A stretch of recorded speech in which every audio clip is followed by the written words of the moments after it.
Hello दोस्तों, मैं रमेश कुमार आपका स्वागत करता हूं आपके अपने प्रिय यूट्यूब चैनल आर के साइंस कोचिंग में। दोस्तों, आज मैं 10वीं कक्षा के फिजिक्स को लेकर के उपस्थित हूं और 10वीं कक्षा के फिजिक्स में दूसरे चैप्टर को पढ़ रहा हूं, प्रकाश का अपवर्तन, refraction of light. Refraction of light में हम लोग बिल्कुल लास्ट तक पहुँच चुके हैं। आज जो हम लोगों को पढ़ना है वो इस तरह से पढ़ना, हम लोगों को दूरबीन के बारे में यानी कि टेलीस्कोप के बारे में पढ़ना है, लेंस के उपयोग के बारे में यानी कि यूज ऑफ लेंस के बारे में पढ़ना है। और दोस्तों, लेंसों में वस्तु की दूरी u, प्रतिबिंब की दूरी v और फोकस की दूरी f के बीच संबंध यानी relation between object, distance of object, distance of image and focal length के बारे में जानना है। ठीक है, तो यदि आप इन सभी बातों को हमारे साथ समझना चाहते हैं तो हमारे वीडियो में अंतिम देर तक बने रहिए। तो चलिए हम लोग एक एक करके समझने का प्रयास करते हैं। तो दोस्तों, जिस तरह से हम लोग प्रकाश के अपवर्तन को पढ़ रहे हैं, तो प्रकाश के अपवर्तन की घटना लेंसों में होती है और लेंस का उपयोग जहाँ जहाँ पर किया जाता है उनमें दो चीज़ बहुत ही महत्वपूर्ण है, और एक है मैक्रोस्कोप यानी कि सूक्ष्मदर्शी और दूसरा है दूरबीन यानी कि टेलीस्कोप। तो पिछले कक्षा में हम लोगों ने, पिछले वीडियो को यदि आप नहीं देखे हैं तो उस वीडियो को देख लीजिए। हम पिछले वीडियो में सूक्ष्मदर्शी के बारे में बात किया है, आखिर सूक्ष्मदर्शी क्या है इसके बारे में बात किया है। सूक्ष्मदर्शी के आविष्कारक कौन हैं, सूक्ष्मदर्शी में प्रकाशीय सूक्ष्मदर्शी यानी कि ऑप्टिकल मैक्रोस्कोप कितने प्रकार के होते हैं और उनके बनावट, उनके क्रिया के बारे में हम लोग, उनके प्रिंसिपल, सिद्धांत के बारे में, वो किस प्रिंसिपल पर कार्य करता है, इन तमाम चीज़ों के बारे में हम लोग पढ़ चुके हैं। आज दोस्तों हम लोग पढ़ेंगे कि दूरबीन क्या है, व्हाट इज टेलीस्कोप, और दूरबीन कैसे कार्य करता है, कैसे बनता है, इन चीज़ों के बारे में पढ़ेंगे। और इसके साथ ही हम लोग लेंसों के उपयोग के बारे में पढ़ेंगे। हालांकि बातों ही बातों में हम लोग लेंस के उपयोग को कर चुके हैं, लेकिन फिर भी पार्टिकुलरली जो है आज हम लोग लेंस के उपयोग के बारे में भी देखने वाले हैं। और वस्तु की दूरी, प्रतिबिंब की दूरी और फोकस दूरी में क्या संबंध है और इस संबंध को क्यों याद रखना चाहिए, इन तमाम चीज़ों के बारे में बारी बारी से बात करने वाले हैं। तो आप बने रहिए हमारे वीडियो में। और दोस्तों, यदि हमारे साथ इसी तरह से हिंदी मीडियम में बहुत ही आसान भाषा में पूरे विज्ञान को ही नहीं बल्कि अन्य विषयों को भी समझना चाहते हैं तो हमारे चैनल को सब्सक्राइब कर लीजिए और बेल आइकन दबा दीजिए ताकि जो भी वीडियो डालूंगा वो आपको सबसे पहले मिलेगा। ठीक है दोस्तों, तो चलिए अब हम लोग शुरू करते हैं। तो सबसे पहले बात हम लोग करेंगे दूरबीन, दूरबीन यानी कि टेलीस्कोप। तो टेलीस्कोप के बारे में सबसे पहली बात तो यह करना है कि टेलीस्कोप है क्या। ठीक है दोस्तों, तो दूरबीन जो है, जैसे कि नाम से ही स्पष्ट है, दूर की वस्तुओं को देखने वाला यंत्र ही दूरबीन कहलाएगा। और बिल्कुल सही बात है दोस्तों, दूरबीन का परिभाषा भी ऐसा ही है कि ऐसा यंत्र जो हमें दूर की वस्तुओं को देखने में मदद करता है, जो दूर के छोटी छोटी वस्तुओं को बड़ा करके देखने में मदद करता है, उसी को हम लोग क्या कहते हैं, दूरबीन कहते हैं। दूरबीन कई प्रकार के होते हैं, ठीक है, जिसमें प्रकाशीय दूरबीन, इलेक्ट्रॉन दूरबीन, परमाणुविक दूरबीन और भी कई तरह के दूरबीन होते हैं। आज हम लोग बात करने वाले हैं प्रकाशीय दूरबीन के बारे में। तो प्रकाशीय दूरबीन जो है वो दो प्रकार के होते हैं, ठीक है दोस्तों। और दूरबीन का आविष्कारक जो है वो गैलीलियो को माना जाता है।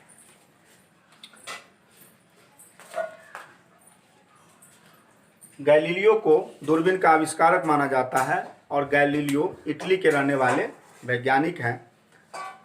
इन्होंने दूरबीन का आविष्कार किया और दूरबीन का आविष्कार करके विश्व को विकास के दिशा में अग्रसर करवाया। अब आप कहेंगे विकास कैसे? दोस्तों, आप लोग सुनते हैं कि बराबर जो है दुनिया के देश विभिन्न प्रकार के खगोलीय पिंडों के बारे में खोज कर रहे हैं। कभी चंद्रयान भेजते हैं, कभी मंगलयान भेजते हैं, कभी सूर्य के बहुत सारे जानकारियों के लिए कई प्रकार के उपग्रह भेजते हैं। तो ये सब जो भेजे जाते हैं, उन सभी चीज़ों को भेजने में जो प्रारंभिक मदद, शुरुआती मदद जो किया है वो दूरबीन ही है दोस्तों। आप देखे होंगे कई फिल्मों में, आप देखे होंगे सेना सब दूरबीन का उपयोग करके वह जो है अपने तरफ आने वाले दुश्मनों को देखने का काम करता है, और जब देख लेते हैं तो सतर्क हो जाते हैं। या आप देखेंगे कि समुद्र में, जब समुद्र के जो यात्री होते हैं, जब समुद्र में जाते हैं तो दूर से आने वाले समुद्र में जो घटनाएं हैं, उस घटना को दूरबीन से देख करके खुद को क्या कर लेते हैं, संभल जाते हैं, घटनाओं से बचने का प्रयास करने लगते हैं। जैसे ज्वार भाटा आ रहा है या कोई अन्य जानवर ही आ रहे हैं तो उसको दूरबीन से देख करके, या समुद्री लुटेरा आ रहे हैं तो उस सबको दूरबीन से देख करके खुद को बचाने का प्रयास करते हैं। तो ये है दूरबीन, ठीक है। यदि दूरबीन नहीं होता दोस्तों तो आज हम लोग खगोलीय पिंडों के बारे में, जैसे कि ग्रह है, उपग्रह है, क्षुद्र ग्रह हैं, उल्का पिंड हैं, इन तमाम चीज़ों के बारे में हमारा जो जानकारी होता वो अधूरा होता। आज हम लोग जितनी भी जानकारी प्राप्त कर रहे हैं उसमें दूरबीन का बहुत बड़ा रोल है, ठीक है दोस्तों। तो यही है दूरबीन। तो सबसे पहले बात कर जो हम लोगों ने किया, एक बार फिर से दोहरा लेते हैं। दूरबीन के आविष्कारक गैलीलियो को माना जाता है, और गैलीलियो इटली के रहने वाले थे, पहली बात। दूसरी बात आपको याद रखना चाहिए कि दूरबीन किसे कहते हैं, तो आप क्या कहिएगा, दूर के वस्तुओं को देखने वाले यंत्र को दूरबीन कहते हैं, ठीक है। और दूरबीन में एक प्रकार का दूरबीन है ऑप्टिकल टेलीस्कोप, यानी कि प्रकाशीय दूरबीन। प्रकाशीय दूरबीन दो प्रकार के होते हैं, एक होते हैं खगोलीय दूरबीन और दूसरा होते हैं गैलीलियो दूरबीन, ठीक है दोस्तों। तो चलिए इसको भी देख लीजिए। दूरबीन दो प्रकार के हो जाते हैं,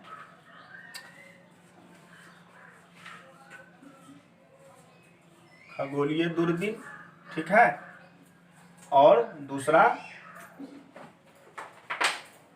गैलीलियो दूरबीन।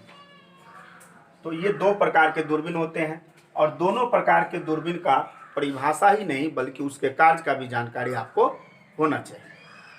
तो आइए सबसे पहले बात कर लीजिए खगोलीय दूरबीन का। तो दोस्तों जैसे कि नाम से ही स्पष्ट होता है, खगोलीय, खगोल की वस्तुओं को जिस दूरबीन से देखा जाता है उस दूरबीन को खगोलीय दूरबीन कहते हैं।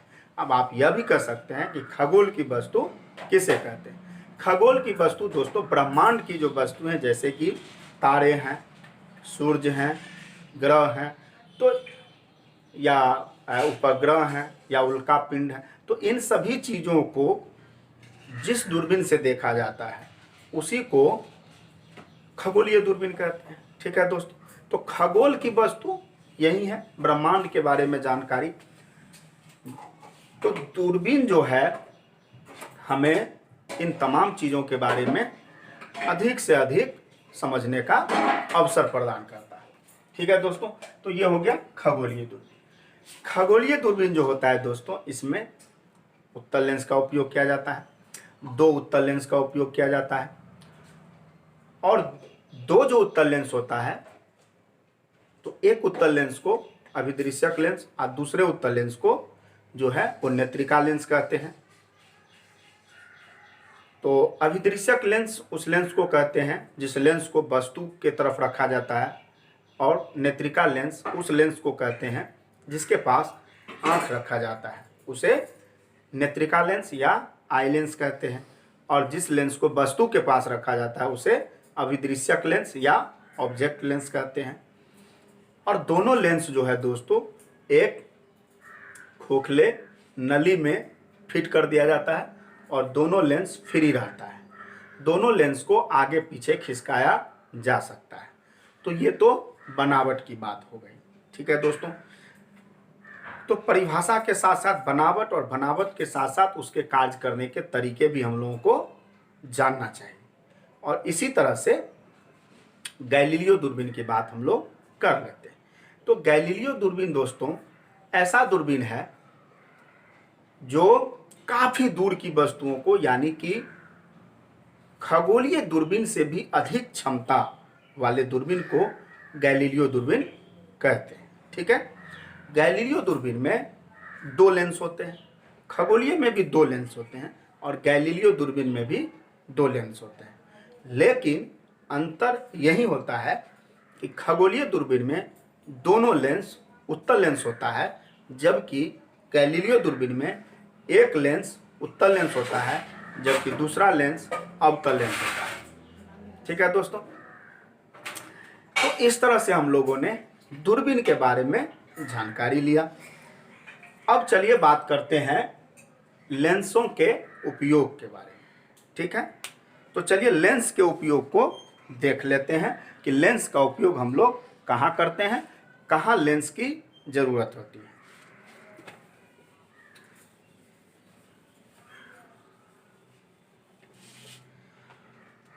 तो दोस्तों, लेंस 2 प्रकार के होते हैं, उत्तल लेंस और अवतल लेंस। तो दोनों प्रकार के लेंस के बारे में हम लोग अलग अलग से बात कर लेते हैं। तो देखिए,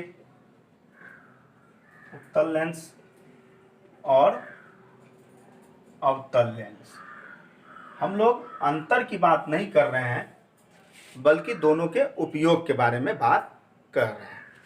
तो आइए सबसे पहले बात कर लेते हैं उत्तल लेंस की। तो दोस्तों, उत्तल लेंस का उपयोग मैक्रोस्कोप यानी सूक्ष्मदर्शी में और दूरबीन दोनों में होता है। सूक्ष्मदर्शी और दूरबीन दोनों में उत्तल लेंस का उपयोग करते हैं। जैसे कि आपने पढ़ा कि सूक्ष्मदर्शी जो है, सरल सूक्ष्मदर्शी यानी सिंपल माइक्रोस्कोप और संयुक्त सूक्ष्मदर्शी यानी कि कंपाउंड माइक्रोस्कोप, दोनों में उत्तल लेंस का उपयोग किया जाता है। और दूरबीन में यदि आप आते हैं तो दूरबीन भी 2 तरह के हो जाते हैं, खगोलीय दूरबीन और गैलीलियो दूरबीन। तो दोनों दूरबीन में उत्तल लेंस का उपयोग होता है। जबकि दोस्तों, अवतल लेंस की बात करेंगे तो अवतल लेंस का जो उपयोग है वो दूरबीन में होता है, दूरबीन में। ठीक है कि नहीं? तो इस तरह से पहला देखें। दूसरा देखिएगा दोस्तों, जब दूरदृष्टि दोष हो जाता है, जब दूरदृष्टि दोष हो जाता है, अब दृष्टि दोष कहिएगा तो दृष्टि दोष का मतलब होता है आंख का बीमारी। और आंख के बीमारी के बारे में हम अगले चैप्टर में पढ़ने वाले हैं कि आंख का बीमारी क्या है, कैसे होता है, कितने प्रकार के आंख के बीमारी होते हैं और उन बीमारियों को ठीक करने के क्या उपाय हैं, इसके बारे में हम अगले चैप्टर में पढ़ेंगे, विस्तार पूर्वक पढ़ेंगे, तब आपको समझ में आ जाएगा। अभी इतना समझिए कि जब दूरदृष्टि दोष हो जाता है, दूरदृष्टि दोष, तो उसको ठीक करने के लिए अवतल लेंस का चश्मा लगाया जाता है या अवतल लेंस को आंख में ही फिट कर दिया जाता है। तो दूरदृष्टि दोष को दूर करने में उत्तल लेंस का उपयोग किया जाता है। जबकि दोस्तों, निकट दृष्टि दोष में यदि आंख में निकट दृष्टि दोष हो जाता है तब उसको दूर करने के लिए अवतल लेंस का उपयोग किया जाता है। पहले आप चलिए तीसरा उपयोग देखिए दोस्तों। उत्तल लेंस की बात यदि आप करें तो उत्तल लेंस जो है मानव नेत्र में भी है, मानव नेत्र में उत्तल लेंस है, यानी हमारे आँख में उत्तल लेंस है और हमारे आँख में किसी वस्तु का प्रतिबिंब रेटिना पर बनता है, तब हम उस वस्तु को देखते हैं। तो सीधा सा बात है कि आँख में जो प्रतिबिंब बनता है वह प्रतिबिंब भी उत्तल लेंस के कारण ही बनता है। तो इस तरह से अवतल दर्पण के उपयोग अवतल लेंस का उपयोग देखेंगे बहुत प्रकार के सैनिक यंत्र बनाने में, समुद्र में यात्रा करने वाले यात्रियों को दूर की वस्तुओं को देखने में, इस तमाम तरह के चीज़ों में जो है अवतल लेंस का उपयोग किया जाता है। तो इस तरह से देखेंगे दोस्तों, सबसे ज़्यादा उपयोग जो उत्तल लेंस और अवतल लेंस का हो रहा है वह हो रहा है आँख के बीमारियों को ठीक करने में और सूक्ष्मदर्शी में और दूरबीन में। ठीक है, अब चलिए दोस्तों हम लोग अगले पॉइंट की बात कर लेते हैं, और अगला पॉइंट हमारा क्या है, लेंसों में वस्तु की दूरी u, प्रतिबिंब की दूरी v और फोकस दूरी f में क्या संबंध है। ठीक है, अब इस संबंध को हम बोर्ड पर लिख चुके हैं। प्रतिबिंब की दूरी को v से सूचित करते हैं, वस्तु की दूरी को u से सूचित करते हैं, जबकि फोकस दूरी को स्मॉल f से सूचित करते हैं। और v, u और f में जो रिलेशन, जो संबंध होता है वो बोर्ड पर लिखा गया है। लेकिन इस संबंध को प्रमाणित करना है। प्रमाणित करने से पहले आपको यह जानना चाहिए कि आखिर ये जो संबंध है, ये जो फॉर्मूला है, इसकी क्या आवश्यकता है, इसका क्या महत्व है। तो आज हम लोग महत्व की बात कर लें, और अगले दिन इसको हम अलग अलग दोनों लेंसों में इस संबंध को प्रमाणित करके देखेंगे। ठीक है कि नहीं। और उसके बाद गणितीय सवालों को बनाकर इस चैप्टर को समाप्त कर देंगे। तो यदि आप चाहते हैं कि हमारे वीडियो में लगातार बने रहें, और यदि अभी तक चैनल को सब्सक्राइब नहीं किए हैं तो चैनल को जरूर सब्सक्राइब कर लीजिए। हम बहुत ही महत्वपूर्ण बातें आपके लिए करने वाले हैं, जो आपके जीवन में लाभदायक हो। ठीक है दोस्तों, तो चलिए अब हम लोग बात कर लेते हैं कि लेंसों में जो ये दूरियां हैं, इसकी क्या महत्व है, क्यों इसको समझना चाहिए।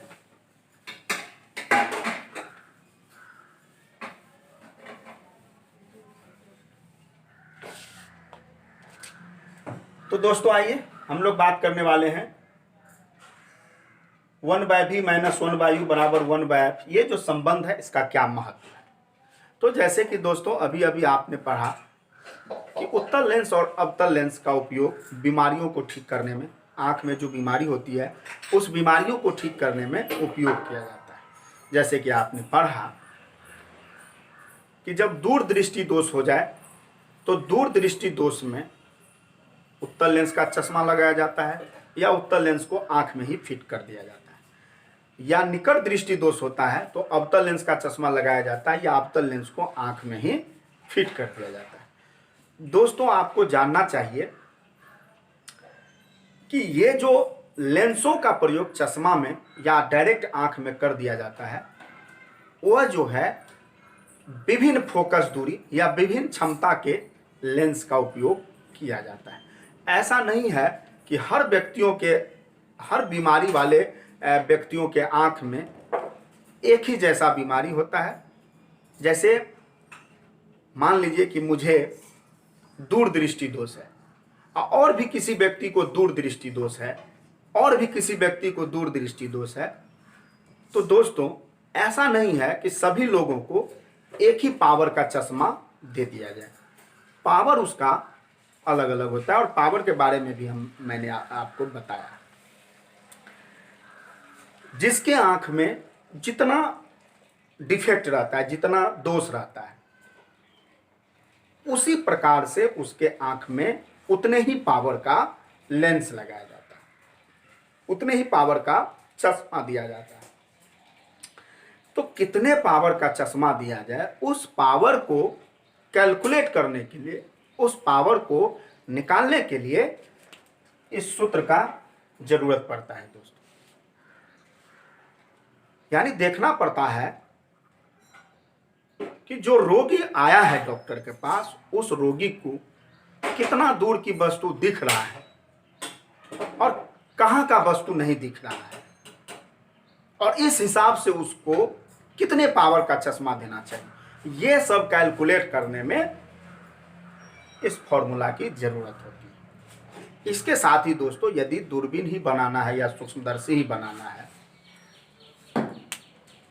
तो कितनी छोटी वस्तुओं को देखना है और कितना बड़ा देखना है, उस हिसाब से लेंसों का पावर, लेंसों की फोकस दूरी जो है फिक्स करके लेंस जो है वो सूक्ष्मदर्शी और दूरबीन में लगाया जाता है।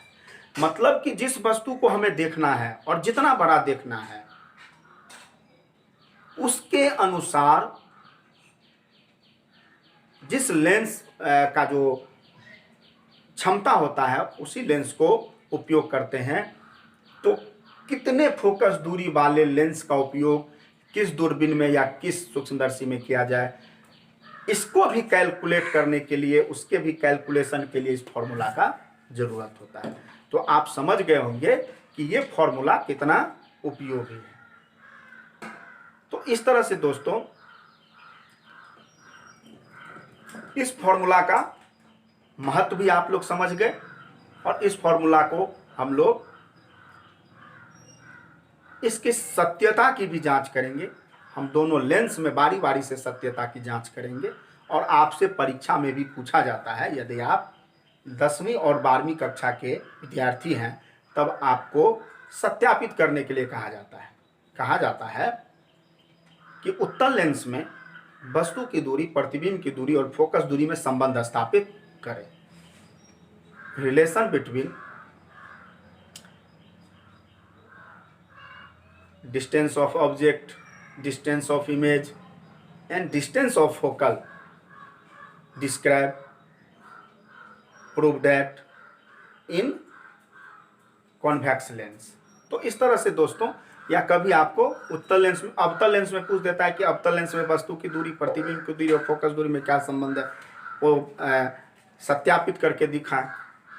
तो दोनों प्रकार के लेंसों में किस तरह से इस फॉर्मूला को स्थापित करके दिखाएंगे, ये हम अगले वीडियो में देखेंगे। तो दोस्तों आज हम लोगों ने जो पढ़ा वह क्या पढ़ा? आज हम लोगों ने पढ़ा दूरबीन क्या है, दूरबीन कितने प्रकार के होते हैं, दूरबीन का आविष्कारक कौन है, इन बातों को जाना। इसके बाद लेंस के उपयोगों के बारे में जाना, और लेंस में वस्तु की दूरी, प्रतिबिंब की दूरी और फोकस दूरी में संबंध क्या है, संबंध तो देखा ही, और इस संबंध का क्या महत्व है, आखिर इस संबंध के बारे में हमें क्यों जानना चाहिए, इसके बारे में हमने देखा। तो अगले दिन दोस्तों हम लोग ये जो फॉर्मूला है इसको सत्यापित करके देखेंगे, फिर उसके बाद गणितीय प्रश्नों को हल करके इस चैप्टर को समाप्त करेंगे। तो वीडियो को पूरा देखने के लिए बहुत बहुत धन्यवाद। फिर मिलते हैं अगले वीडियो में, ठीक है दोस्तों। तब तक आप लोग खुश रहिए और पढ़ते रहिए।